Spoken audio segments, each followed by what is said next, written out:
Bonjour, je suis Christelle, ici de la chaîne Académie de la Nouvelle Conscience. Alors, une petite vidéo concernant l'empathie, l'empathe et son équilibre.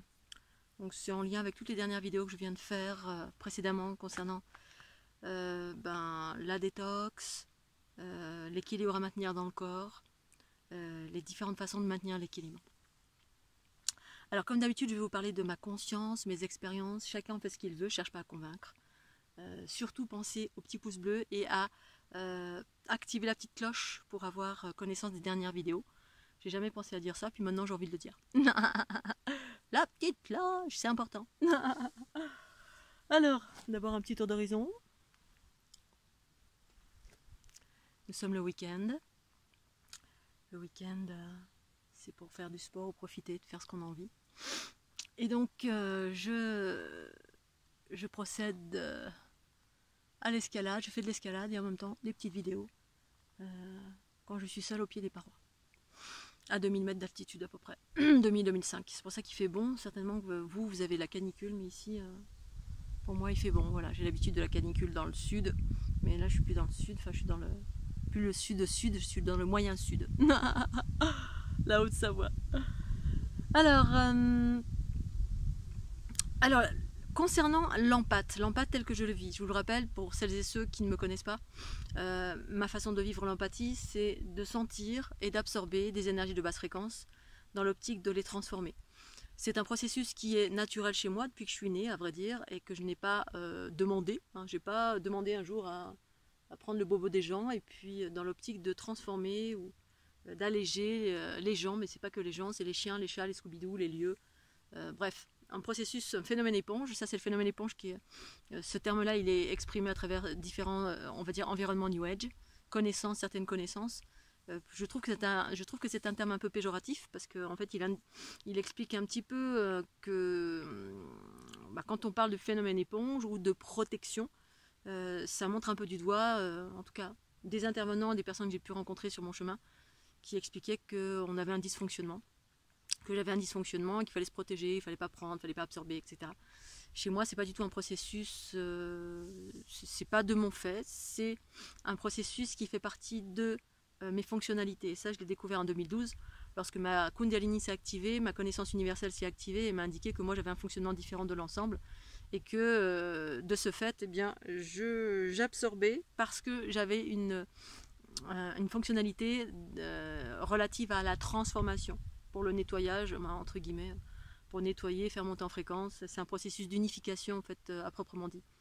Mais c'est un processus qui est très peu connu, qui commence à être connu maintenant parce que de plus en plus de personnes en parlent, non pas comme étant une déficience, mais comme étant une fonctionnalité à proprement dit, parce que nous sommes tous différents, on a tous des fonctionnalités différentes, mais d'une façon générale, sur la planète, il y a toujours eu un discours un peu générique, on va dire, que ce soit dans la spiritualité, dans l'économie, dans l'éducation, dans tous les contextes, il y a toujours eu des génériques, des formes pensées, une pensée, on va dire, unique. Voilà.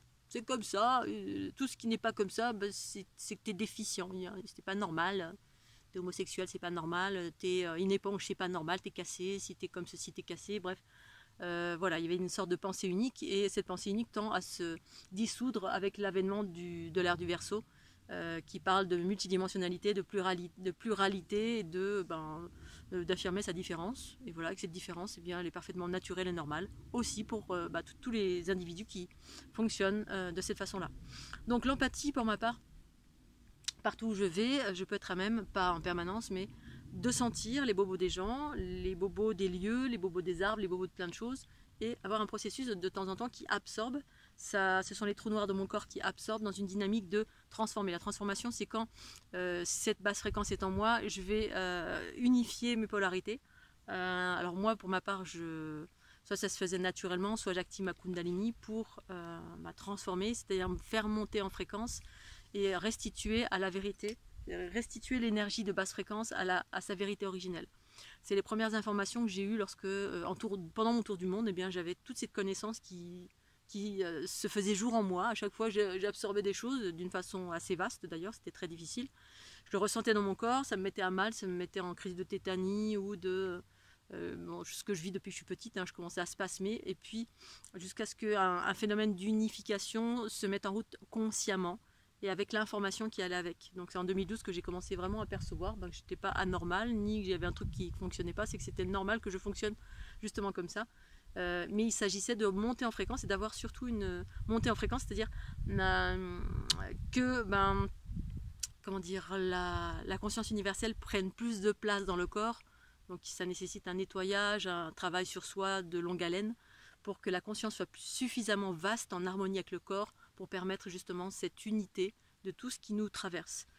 Pour autant, le fait de faire monter en fréquence, donc monter en fréquence, c'est avoir des pratiques énergétiques ou avoir des pratiques, quelles qu'elles soient, qui nous fait monter en joie. J'ai fait déjà plein de vidéos à ce sujet pour faire monter en fréquence. Alors évidemment, moi je propose la fleur de l'unité parce que c'est mon outil, c'est ce que j'ai conscientisé depuis 2012 et c'est ce que j'offre à l'ensemble de façon gratuite ou payante, qui au passage réencode l'individu vers l'ère du Verseau. C'est-à-dire cette fleur de l'unité comprend des nouveaux encodages, des encodages de l'individu par rapport au corps unitaire qui est un corps géométrique. Je vous invite à aller sur mon site Fleur de l'unité, fleurdelunité.jimdo.com, que vous avez dans la description en dessous. Ça, c'est la première des choses. C'est un outil de montée en fréquence et de réencodage, et ça fait une multitude de choses. Ça ancre, ça élève les fréquences, ça unifie, ça fait ce dont vous avez besoin. C'est un outil quantique par projection des ondes de forme sur le corps ou de les visionner sur un écran selon la sensibilité de chacun. Ensuite, ce que je préconisais moi pour monter en fréquence, tout ce qui vous met en joie, c'est-à-dire faire une activité qui vous met en joie. Et se mettre en joie, c'est être dans la plénitude, le bonheur, la complétude, se sentir vivant. Et puis vous faites un truc qui vous plaît. Oh, je fais de l'escalade, je suis trop contente. Ça me fait monter en fréquence. Quand on est haut, quand on est heureux, quand on est joyeux, enfin heureux du moins, dans le plaisir, eh bien ça fait monter en fréquence, et là, ça permet de transformer toutes les basses fréquences qui sont en nous. C'est-à-dire on va avoir une activation, une accélération du flux énergétique en nous, et puis un processus d'unité plus ou moins, parce que tout ce qui est relatif à la joie, au plaisir, à l'abondance, enfin, pas l'abondance, mais la complétude, le sentiment d'amour, le sentiment de... Oui, être bien, être en joie, être heureux, avoir accompli quelque chose et on se sent dans la gratitude. Tout ça, ce sont des sentiments relatifs aux hautes fréquences, c'est-à-dire à la conscience universelle, pour moi. Donc se mettre en joie, quelle que soit la façon, bon, voilà, faire un voyage, aller au bout de la rue chercher un petit croissant, tout ce qui vous met en joie, ça fait monter en fréquence. C'est vrai que plus vous avez des aspirations vastes, plus ça répond à des fréquences élevées, mais les petits bonheurs du quotidien font monter en fréquence. Donc vous avez fleur de l'unité, tout ce qui vous met en joie, ça fait monter en fréquence, et vous avez toutes les pratiques énergétiques. Pratique énergétique, pour ma part, j'active ma Kundalini, puisque je peux activer ma Kundalini, qui est propre à qui je suis, parce que toutes les Kundalini ne sont pas identiques, pour celles et ceux qui ne me connaissent pas. Moi, il ne s'agit pas de faire monter les serpents, etc., machin, qui arrivent par-dessus la tête, là, voilà, pour moi, ça c'est la Kundalini de type tellurique, qui est de type feu, qui est relative à des aspects terriens et une autre façon de vivre la Kundalini. Moi, c'est plutôt une Kundalini différente, qui est relative à la fleur de l'unité, à des espaces cosmiques, parce que je suis plutôt d'origine cosmique aérienne. C'est pas plus, pas mieux, pas moins que n'importe quoi, c'est ce que c'est. Voilà. Donc du coup, de ce fait, ma Kundalini s'active différemment et me fait faire des mouvements spontanés et vient générer de l'unité dans mes différentes polarités qui sont tout au long de mon corps et partout dans mon être, qui correspond à cette géométrie. Cette géométrie qui, pour moi, correspond aux origines de la vie, enfin aux origines au processus de la création elle-même et de la lumière, la lumière manifestée.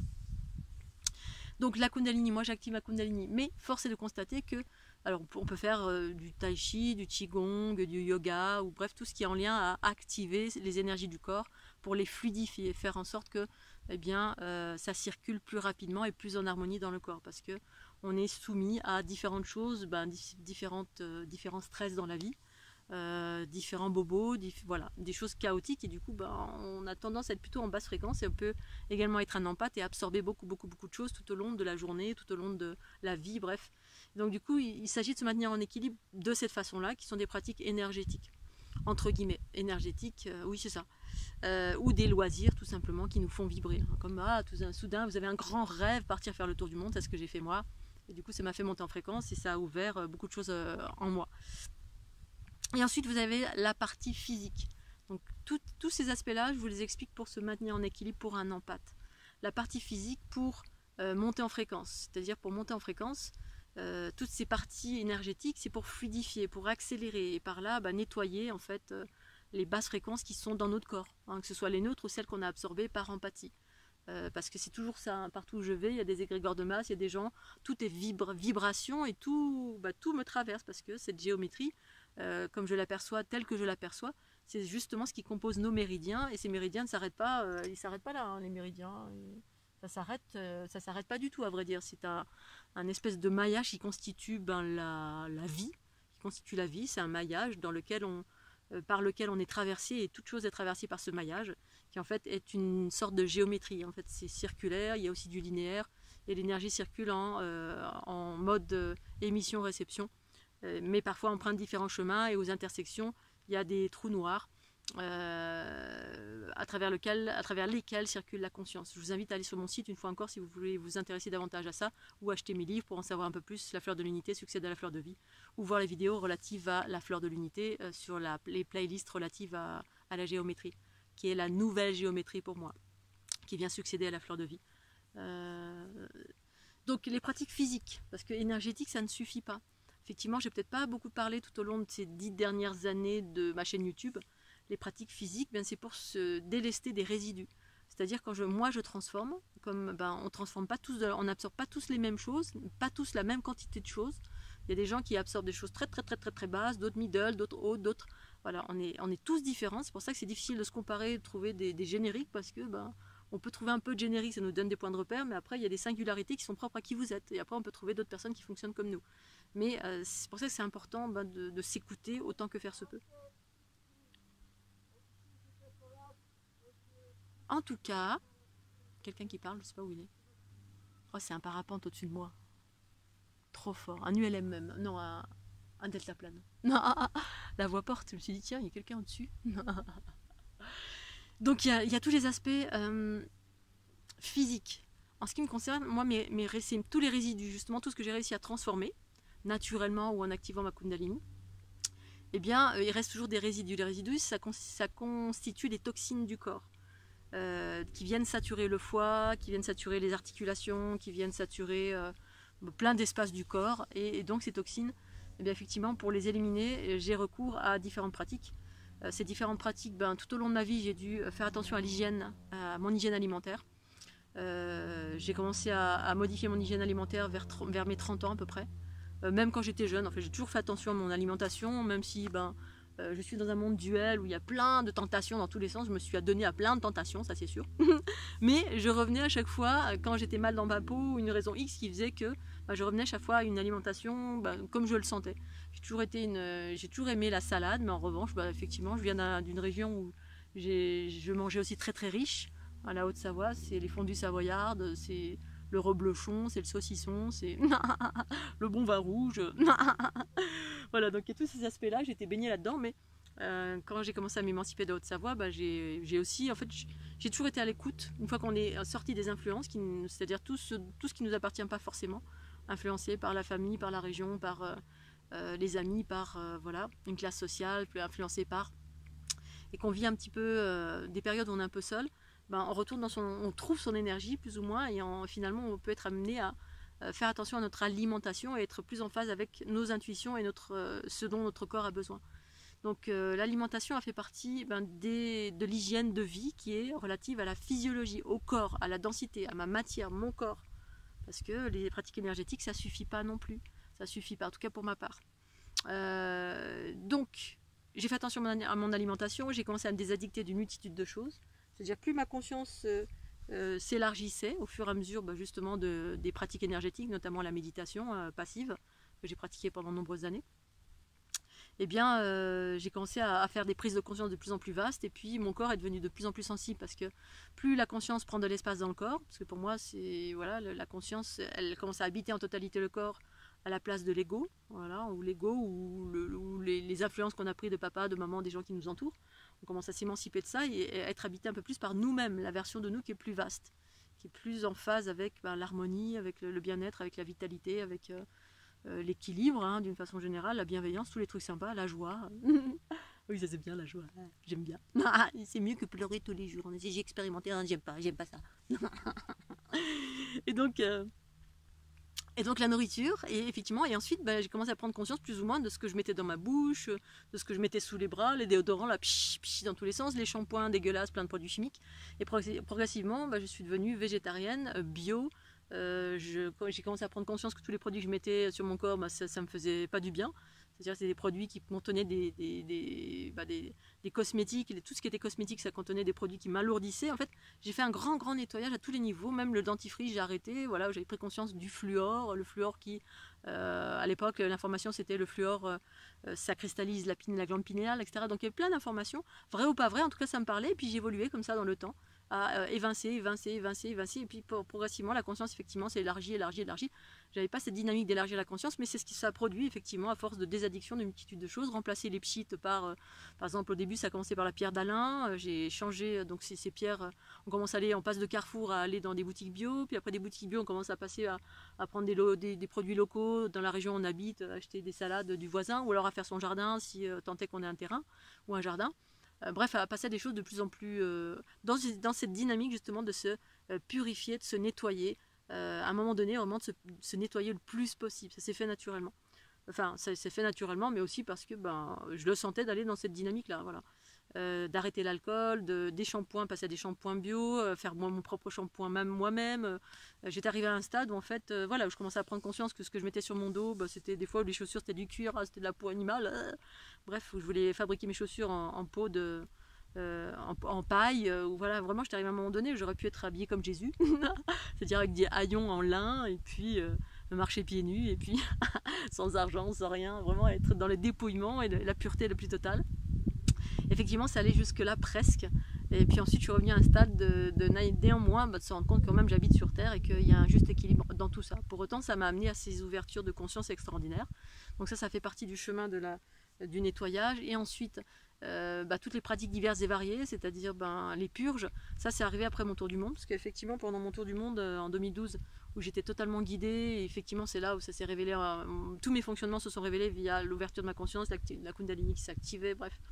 Et que ça m'indiquait que j'absorbais en masse et puis qu'il me fallait transformer, que c'était la raison pour laquelle j'avais mal au ventre. Je transformais des choses sur la planète qui étaient relatives tantôt c'était relatif au chaos, aux vicissitudes vécues par les femmes du monde, tantôt c'était ça, donc du coup ça me touchait soit au niveau du vagin, soit au niveau du cœur, soit au niveau de la gorge, soit au niveau de... tous les espaces qui étaient à transformer pour alléger. Et j'ai rencontré pendant mon tour d'humour une multitude de femmes qui faisaient la même chose que moi, avec ou sans conscience, qui se baladaient d'un point à un autre et puis qui, sans le savoir, refaisaient des connexions sur la grille géométrique et elles-mêmes étaient des transformatrices. Bref, au fur et à mesure, effectivement, après mon retour du monde, ma conscience était tellement élaborée, c'est là que j'ai commencé à faire des purges.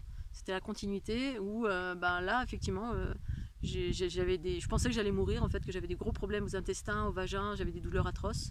Mais je sentais qu'en même temps c'était en lien aussi avec ce que j'absorbais et je sentais des choses à distance. Ça, je me souviens une fois j'étais dans un avion, mon ventre allait beaucoup mieux, j'avais moins mal et j'étais toute contente parce que j'ai eu des douleurs atroces mais pendant 6 mois, des coups de couteau dans le ventre, des trucs de fou.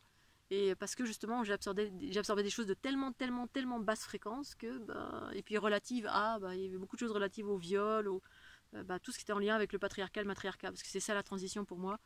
Ce qui se passe sur la planète. Pourtant, je connaissais rien à l'époque, j'avais aucun avis à ce sujet, j'utilisais pas ces mots ni rien. Mais c'était ça qui venait vers moi. Et donc, en rentrant, j'ai dû aller voir des médecins, même avant de partir, j'avais été à l'hôpital, j'aurais dû être hospitalisée, j'ai choisi de partir quand même, parce qu'ils ne savaient pas ce que j'avais. Il fallait faire des recherches, puis moi je me suis dit, tant pis, je vais partir faire mon tour du monde, je vais pas aller à l'hôpital. Donc j'étais entre ma conscience qui me disait non t'as rien et puis le petit diable de l'autre côté qui disait si t'es malade, tu as le cancer, tu vas mourir. Voilà, c'est ça l'ange, la conscience universelle, le petit diable, c'est l'ego, c'est les influences, c'est les entités, c'est tout ce qui vient vous pluguer et qui vous donne des informations de basse fréquence pour bien vous plomber et puis vous empêcher de faire ce que vous avez à faire. Parce que c'est mieux quand on est plombé en fait, pour certains êtres qui habitent cette planète.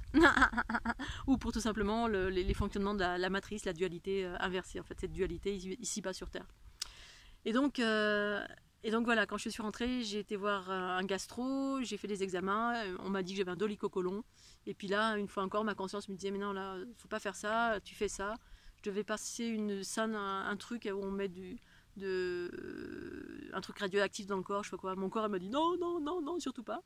Et donc du coup, j'ai noté allergique. On vous fait passer un petit... On fait remplir un petit document pour savoir si vous êtes allergique à l'iode. Voilà, l'iode. Il y a tout mon corps, comme mon corps était éveillé et rempli de conscience dans 6 mois, tout mon corps me dit non, non, non, non, non, tu mets pas ça dedans dans mon corps. Et du coup, je l'ai fait sans. J'ai fait sans, et puis je me suis dit, bah, tant pis, de toute façon, si j'ai le scorbut, si j'ai le cancer, bon, on verra bien, de toute façon. Et puis au final, j'avais un dolichocolon, et puis finalement, toute ma conscience me disait lavement, lavement, lavement. J'avais jamais fait de lavement, et c'est là que j'ai commencé à faire des lavements, pour nettoyer les intestins, pour un nettoyage au niveau corporel. Les pratiques énergétiques ne suffisant pas. Et pour autant, ma Kundalini était déjà bien, mais active en grand. Mais force est de constater, en tout cas de mon expérience, qu'il y a quand même des résidus que je n'arrivais pas à éliminer pour une raison X, propre à mon fonctionnement. Parce qu'il y en a qui arrivent, d'autres pas, moi non. Et ces résidus, il fallait les évacuer. Et donc j'ai commencé par les lavements. Et plus tard, il est venu les purges. Voilà, j'ai commencé à faire différentes purges. J'ai commencé à m'intéresser aux jus extracteurs. Pratiquer les jus assez régulièrement le matin ou quand je ressentais le besoin, avec soit des plantes sauvages, soit des plantes bio, des fruits ou des légumes bio. Et puis naturellement mon corps mangeait ce dont j'avais besoin, parce qu'une fois qu'on est désaddicté d'une multitude de choses, que ce soit ce que je mettais sur mon corps, que ce soit ce que je regardais en vidéo, j'ai arrêté la musique, les vidéos, tout ça s'est fait naturellement, je ne supportais plus rien. Les seules choses que je supportais, c'était les bruits de la nature. Les bruits de la nature, les oiseaux, le vent, là comme ici, c'est merveilleux. Pour autant, ça ne veut pas dire que je suis toujours dans ça, mais ça a été mon processus justement pour arriver à une certaine forme de désaddiction. Et à un moment donné, j'entendais ma conscience qui me disait, je sentais très clairement tout ce qui est rentré en moi, tous ces espaces plus vastes de mon être qui rentraient par le coronal. Et quand je faisais de la résistance et je voulais encore manger du foie gras, le summum du luxe, le foie gras, super, avec un bon petit sauterne. Et puis je résistais encore parce que comme tout le monde, j'étais une bonne, enfin peut-être pas comme tout le monde, mais j'étais une épicurienne, j'aimais bien les bons restaurants, les gastros, puis le foie gras, c'est quelque chose qui est devenu, on va dire, un must en France, alors qu'en fait, du point de vue d'un végétarien, c'est juste un truc affreux en fait, hein. C'est un animal qui est gavé, qui souffre, on mange un foie cirrhosé en gros, effectivement. Quand la conscience n'est pas reliée au corps, en gros on s'en fout, on a juste les notions de plaisir qui sont là, et puis dans le corps, toute la notion de souffrance, tout ce qui est énergétique, en fait on n'en a pas conscience. Du coup, voilà, ça va très bien pour certains, mais pas pour d'autres. Si vous cherchez l'unité, le bien-être, déployer vos capacités, aller vers de belles choses, si vous êtes là pour autre chose que les notions de plaisir et puis se gaver et mettre au boulot dodo, eh bien effectivement on passe par toutes ces phases, en tout cas c'est les miennes. Et donc ma conscience rentrait en moi, puis elle me disait mais comment veux-tu monter en fréquence comment veux-tu monter en fréquence et vibrer en haute fréquence si tu mets dans ton corps des basses fréquences qui sont vraiment, effectivement là c'était des basses fréquences, hein. Manger de la nourriture qui a souffert, alors évidemment j'ai rencontré plein de gens sur mon chemin qui bénissaient, qui faisaient monter en fréquence en nourriture et qui de ce fait se disaient bon voilà, ça passera mieux, moi je remercie l'animal, etc. Alors effectivement ça a été une pratique moi aussi au début, puis après, alors ça c'est propre à chacun, après carrément je pouvais plus du tout. Bon, ça c'était il y a longtemps en arrière, maintenant j'en suis pas là, mais c'était pour vous dire tout ce passage, pour moi, tout ce travail. Après c'est pas forcément propre à chacun, c'était propre à moi. Il y en a qui n'ont pas besoin de passer par là, et puis il y en a qui arrivent à des états d'éveil tout en... Mais en fait j'ai des doutes, parce qu'il y a éveil, c'est une fois encore il y a éveil et éveil. Il y a éveil dans l'astral et éveil dans l'unité, c'est-à-dire une forme de détachement, une forme de liberté assez extrême. Bon, les deux sont justes, voilà. Il s'agit de savoir dans quelle catégorie on se trouve, en sachant qu'il y a 1001 catégories et peut-être qu'on retrouve 2 ou 3 catégories. Voilà, on va dire plus ou moins générique quand même, en attendant la transition. Mais pour vous parler encore de l'équilibre à maintenir, effectivement, il y a un équilibre énergétique et physique. C'est-à-dire faire attention à sa nourriture, faire des purges, faire des lavements, pour celles et ceux qui absorbent beaucoup. J'ai plein de personnes à un moment donné, là, cet hiver, qui venaient vers moi en me disant j'en peux plus, SOS, j'ai l'impression que j'absorbe toutes les ordures du monde. Oui, effectivement, surtout que cet hiver, il y a eu vraiment un truc en masse énorme, voilà, qui nous a un peu sauté dessus pour les empâtes.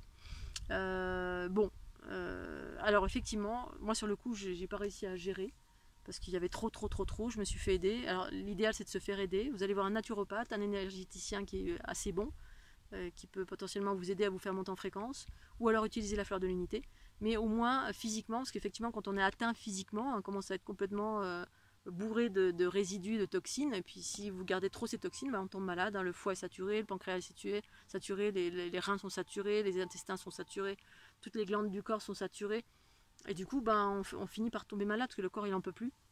Donc les purges, pour moi c'est vraiment une bonne, en tout cas c'est les infos que j'ai eues moi en 2012, sans que personne ne m'en parle, à ma conscience, j'ai entendu purge, voilà, ou non, lavement, et puis j'ai regardé sur internet ce que c'était les lavements. Voilà, et ensuite ça a enchaîné sur les purges, c'est ce que je vais faire là incessamment sous peu. J'en ai pas fait beaucoup, mais là je sens vraiment que c'est nécessaire. Donc ça va être purge au chlorhumagène pour ma part au début, et ensuite je vais enchaîner sur la purge huileuse.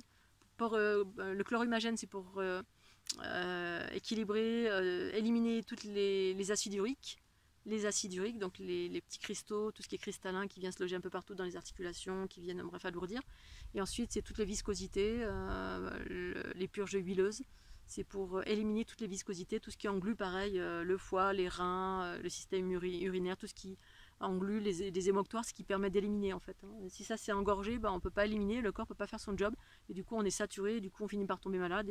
Et ça, la médecine allopathique, ils en ont aucune, enfin moi j'ai l'impression qu'ils n'ont aucune connaissance de ça.